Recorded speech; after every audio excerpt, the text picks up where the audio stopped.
안녕하세요, 여러분. 오늘 바느질 토크 시작합니다. 오늘 제가 머리 염색했어요, 금발로. 왜냐고요? 마음이 안 좋아서요. 마음이 힘들어서 염색했습니다. 음, 사랑으로 어떤 행동을 했는데도, 되게 욕을 먹고 그럴 때는 뭐, 어떡하겠어요. 욕을 먹어야죠. 하지만 중요한 거는 제가 마음에 부끄러움이 없다면 되는 게 아닐까 이런 생각은 들더라고요. 그래서 내가 어떤 일에 대해서 부끄러움 없이 마무리했다면 그럼 된 거지라는 생각이 들었어요. 요즘 스트레스 받는 일이 좀 저 개인적으로 많이 있었습니다. 그래서 좀 마음이 힘들고 되게 지치고 그랬어요. 그래서 되게 좀 피곤한 그런 며칠을 보냈던 것 같아요. 네. 그랬는데, 아주 예의 바른 아이가 하나 있거든요. 저의 학생 중에 되게 순수하고, 근데 걔가 되게 순종적이에요. 되게 뭐랄까, 되게 온유하고, 되게 따뜻하고 좀 그런 아이거든요. 근데 제가 그걸 느꼈어요. 정말 예의 바르고 착한 아이랑 있으니까 되게 마음이 힐링되는 그런 기분이 들었어요. 그래서 되게 기분이 되게 좋아지면서 마음의 앙금이 사라지면서 되게 회복되는 마음이 들었어요. 그래서 제가 느낀 게, 아, 인격이라는 것은 누군가에게 힐링을 시켜주는 되게 좋은 힘이 있는 거구나, 이런 생각이 들어가지고, 지쳐있는 제 마음이 약간 되게 단비가 내리는 듯한 그런 마음이 들었습니다. 제가 그 아이 어머님에 대해서 말씀을 드리고 싶은데요. 그 어머님은 저한테 이렇게 말씀하셨어요. 저하고는 아무것도 의논하지 않아도 돼요. 왜냐면 저는 100% 선생님한테 믿고 맡기니까요. 저는 그런 말을 태어나서 처음 들어봤거든요. 정말 너무 행복했어요. 그 말을 듣고. 그래서 저는 정말 내가 영원이라도 갈아서 저 아이에게 정말 잘 가르쳐야겠다, 그런 생각이 들었어요. 왜냐하면 어, 그 어머님의 절대적인 신뢰를 받고 있었으니까요. 그래서 모든 아이들이 사랑스럽고 예쁘지만 그렇게 저를 진짜로 믿어주는 분의 아이는 얼마나 사랑스럽고 예쁘겠어요. 저는 그 아이랑 있으면 되게 마음이 채워지는 그런 느낌이 들어요. 그리고 에너지를 얻는 듯한 그런 느낌이 들어요. 그리고 나도 누군가한테 에너지를 주는 그런 힐링의 역할을 하면 참 좋겠다, 이런 생각이 들었어요. 왜냐면 누군가는 나한테 에너지를 뺏는 사람도 있어요. 그런 아이들도 있고.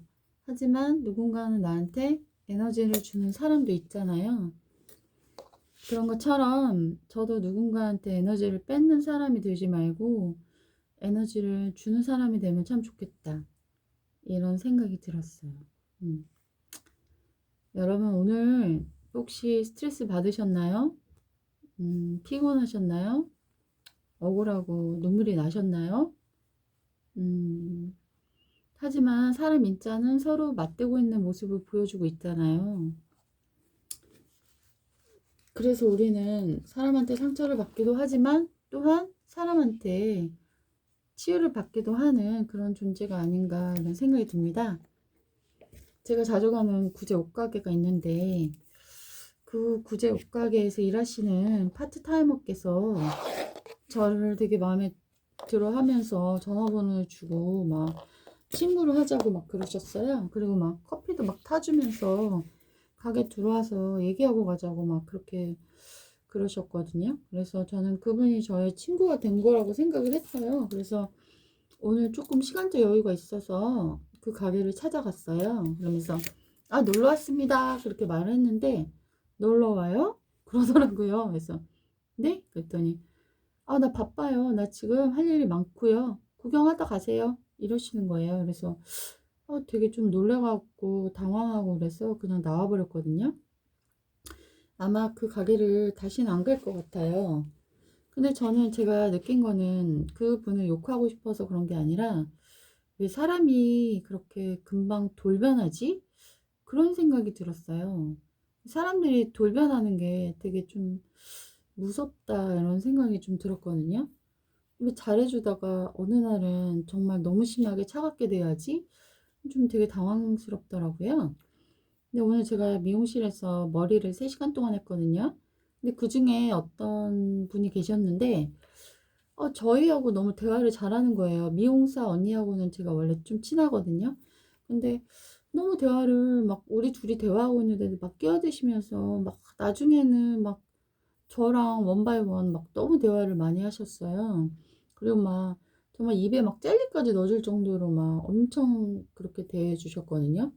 그래서 참 화끈한 성격이시고 재밌다 이렇게 생각했는데 나중에 그분이 이제 머리가 마음에 안 드셨다 그러면서 막 화를 내면서 온갖 불평을 다 하면서 막 그렇게 휙 나가버리시더라고요. 근데 아니 그렇게 우리 막 너무 즐겁게 보내다가 그렇게까지 돌변해가지고 가도 되나 이런 생각이 드는 거예요. 물론 사람이 머리 마음에 안 들면 좀 그렇게 감정이 좀 그럴 수도 있지만 저도 미용실에서 머리 마음에 안 든 적 있는데 그렇게 막 돌변해서 나간 적은 없거든요. 이렇게 컷을 했는데 왼쪽 오른쪽이 조금 안 맞아가지고 조금 다듬어 달라고 한 번 찾아간 적은 있지만 뭐 강력하게 막 컴플레인을 하고 그런 적은 그렇게 많이 기억이 나진 않거든요. 그러니까 지나치게 막 바가지를 해서 뭐 한 20만 원 넘게 머리를 값을 내게 해가지고 나는 그렇게 용납하지 않았는데 왜 그러셨냐라 해서 컴플레인을 한 적이 있어요. 가격을 지나치게 비싸게 받아서. 근데 그런 게 아니고 뭐 5만 원 미만의 파마를 하시고서 그걸 뭐 솔직히 되게 저렴한 파마잖아요. 근데 너무 심하게 컴플레인하고 가시는 모습 보면서 좀 되게 놀랬거든요. 사람이라는 존재에 대해서. 적어도 30분 전만 해도 그렇게 웃으면서 막 너무 호호하하하고 심지어 미용사한테 김치까지 담가다 주셨던 분이시거든요. 그렇게 간도 쓸개도 다 빼줄 것처럼 막 그렇게 가족처럼 대화하다가 갑자기 마음에 안 든다고 막 다시는 안 볼 사람처럼 돈을 약간 패대기 치듯이 하면서 가시더라고요. 그래서 저는 그때 느낀 게 사람이라는 건 되게 한결같지 않은 존재구나. 되게 잘 변하는 그런 존재들이구나. 좀 무섭다. 그런 생각이 들면서 God is steadfast. He never changes. He always the same. Forever. Now and future. 그런 구절이 있잖아요. 하나님은 변하지 않으시고 항상 동일하시다. 그런 하나님의 그런 성품을 담은 것이 인간이 되어야 하는데 인간은 그렇지가 못하구나. 나는 그런 면이 없었나 그런 생각이 들더라고요. 저는 이제 훌륭한 분들의 글 같은 걸 듣거나 이런 거 되게 좋아하는데 공자가 하신 말씀인데 하루에 3번씩 반성하라. 근데 저는 그런 모습, 그 미용실에서 만난 사람과 옷가게 파트타이머의 그런 돌변하는 그런 모습을 보면서 혹시 나는 그런 모습이 있지 않았을까? 나도 자신을 좀 돌아봐야겠다. 그런 반성하는 그런 마음이 좀 들었습니다. 한결같은 모습 갖긴 누구나 힘들죠. 하지만 노력은 해봐야 될 것 같아요. 오늘도 좋은 밤 되세요. 굿나잇.